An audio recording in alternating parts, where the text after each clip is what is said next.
فبقى عندنا شخصين موجودين، واحد عنده طموحات ما هياش بتاعته، وواحد عنده أفكار هي يا عيني ما بتطلعش. تعالَ كده قبل ما تروح للحتّة دي بتفكيرك معايا بزيادة، تعالَ أقول لك على إنه ده option كده محطوط في دماغنا، لابد برضه إنّك تبقى فاهم. أهو القصة مش قصة لوم وخلاص، أنا مش غرضي إن أنا أبقى بالومك وخلاص، لأ، القصة مش قصة لوم.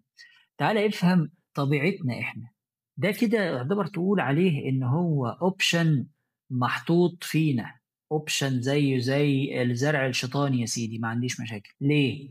أنت النهارده محتاج تقيّم نَفْسك، ألِف ب هتقيّم نَفْسك، هتقيّم نَفْسك إزاي؟ لو أنت ما حدش قعد معاك ووقّف لك الoption ده، ما هو أنت الزرع الشيطاني لابد إنك تشيله، بيطلع ليه مش موضوعي، ما أعرفش ومش عايز أعرف، بس هو في الآخر بيطلع. بينمو معاك، طب هتسيبه؟ لأ، طب تعمله إزاي؟ محتاج بقى تفكّر فيها بالشكل ده. ليه؟ أول ما تشوف الoption ده يبتدى يظهر وإن أنت محتاج تقيّم نَفْسك بإنّك تبُص على غيرك وصل لحد فين، لأ، محتاج تُقف